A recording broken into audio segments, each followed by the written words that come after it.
Hi, it's Rachael Evans here from the Workshop Whisperer, where we help auto repair shop owners just like you to achieve business success.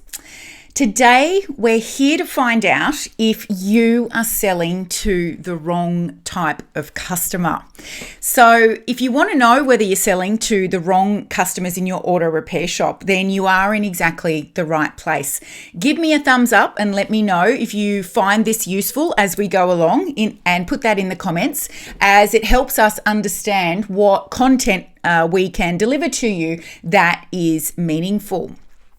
So the problem that we're going to be addressing today is that you're saying yes to all kinds of work, and that is actually causing a problem. So this is common when you're starting out in your business, or if you are operating from some level of desperation and cash flow is poor and it's pushing you to say yes to things that you perhaps should not be saying yes to. So as your business starts to mature, you should be thinking about the type of work you want to say yes to and the type of work that you want to say no to. So the opportunity is that it's great to start this process early on in the business, but don't worry if you're a few years down the track. Starting now is better than not starting at all. This process sets you up to do better quality, higher value jobs with better margins. And that's exactly what we want. We want your team to not be running around like crazy people trying to get more jobs through. We actually want less jobs that produce a better margin. So it stops you working harder for less money. So the framework that we're going to use here is that in general repair, there are certain customers and certain jobs, and you should feel comfortable saying no to learn more about customer jobs and the customer and the type of job that you want to say yes to, and in a way do something that is called nail your niche. So even if you're in general repair, you will still have a certain type of customer that will pay your price and not question you over it. And that's the type of niche that you can find out about, that you can learn more about, discover more about.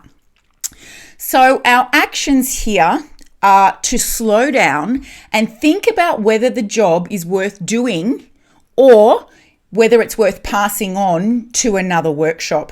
Now, I know that's probably going to put a bit of fear into you. Why would I give work to my competitor?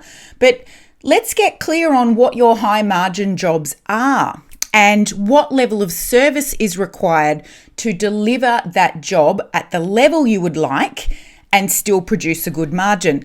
So we see time and again large repair jobs, refitting, removing and refitting engines, for instance, replacing with a second-hand engine. And these are the jobs that often end up with massive amounts of labour hours written off. And now I know that if I asked you to give me a thumbs up here in the comments, and I might ask you to do that just so I know that you're there, you would have experienced losing money on a job like that at some point in the last 12 months.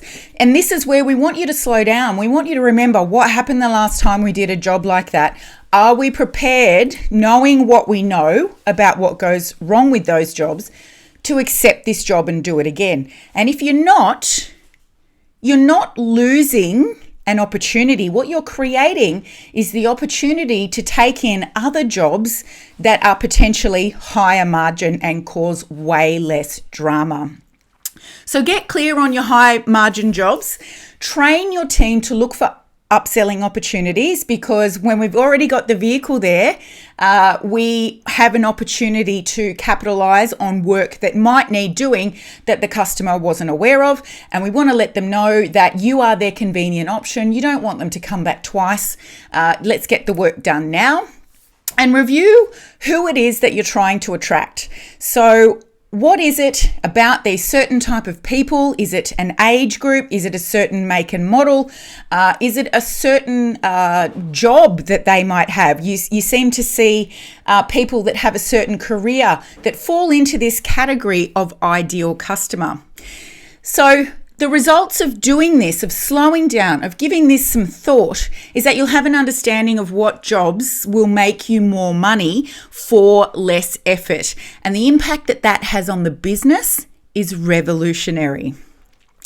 So it works because you will have a great understanding of your ideal niche and your ideal customer. And this makes it easier for you to get your message across when you're marketing. So you'll have a much clearer picture of who you can help, what problems you can solve, and why. It also helps with training your team. So it gives them clarity, especially if you're in general repair. It's much more strategic doing it this way. You're not at the mercy of those large jobs that always end up with you writing off time. You've got the choice. You can pick and choose. And what I suggest you choose is jobs with better margins. So there's one important lesson, and that is to remember that just because your doors are open, it doesn't mean that you have to work on every single job that comes to your door. Okay, so I'll say that again. Just because the doors are open, it does not mean that you have to work on every job that comes to your door.